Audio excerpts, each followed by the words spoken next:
जय गुरुदेव। अब प्रश्न यह पैदा होता है कि जिसका भाव है उसका कभी अभाव नहीं हो सकता तथा अभाव का कभी भाव नहीं हो सकता। चित्त, वासना, संस्कार इत्यादि जिनका भाव है उनका अभाव कैसे किया जा सकता है? इस बात को स्पष्ट करने के लिए अगला सूत्र कहते हैं, अतीत अनागतम स्वरूपतः अद्वभेदात् धर्माणाम। भूत एवं भविष्य स्वरूप से रहते हैं क्योंकि काल से धर्मों का भेद होता है।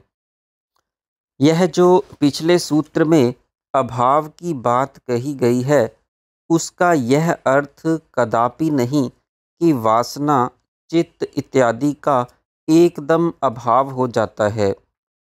धर्मी का तो कभी अभाव होता ही नहीं, केवल उसके धर्मों में लक्षण तथा अवस्था में परिणाम होता है। अभाव का अर्थ यहाँ पर अतीत अवस्था में चले जाना है, क्योंकि अतीत जो भूतकाल में चला गया है तथा अनागत जो अभी आया नहीं अवस्था में पदार्थ के गुण तथा धर्म प्रकट नहीं होते। केवल वर्तमान अवस्था में आने पर ही उनका प्रभाव दृष्टिगोचर होता है। यही काल भेद है। जिस प्रकार अग्नि काष्ठ में छिपी रहती है किंतु वर्तमान अवस्था में उसका भाव हो जाता है, अर्थात वह प्रकट हो जाती है। जब अग्नि बुझ जाती है तो तात्विक दृष्टि से उसका भाव होते हुए भी अभाव ही कहा जाता है। इसी प्रकार वासना के धर्म भी अनागत अवस्था में अपना प्रभाव नहीं दिखाते। जब वासना उदय हो जाती है अर्थात वर्तमान अवस्था में आ जाती है तो उसका प्रभाव दिखने लगता है। जब वासना का जोर ठंडा पड़ जाता है अर्थात अतीत अवस्था में चली जाती है तो उसका प्रभाव दिखना बंद हो जाता है। यही उसका अभाव कहा जाता है।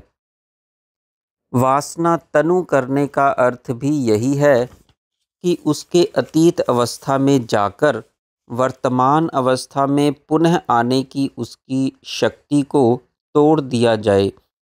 यही अर्थ चित्त, संस्कार विषय से भी लिया जाना चाहिए। तथा सूत्र ते व्यक्त सूक्ष्मा गुणात्मनः। वे धर्म व्यक्त तथा सूक्ष्म गुण स्वरूप हैं। इसीलिए सूत्रकार कहते हैं कि वासना तथा धर्म के संस्कार या तो व्यक्त होते हैं या सूक्ष्म। व्यक्त का अर्थ वर्तमान अवस्था तथा सूक्ष्म का अर्थ अनागत या अतीत अवस्था, किंतु ये व्यक्त तथा सूक्ष्म दोनों अवस्थाएं गुणात्मक ही हैं। व्यक्त अर्थात स्थूल तथा वर्तमान अवस्था में गुण विषम रहते हैं तथा अतीत और अनागत में समान अवस्था में आ जाते हैं। जब कोई वासना अनागत अवस्था से वर्तमान अवस्था में आने को होती है तो उसी के अनुरूप तीनों गुणों को विषम कर देती है।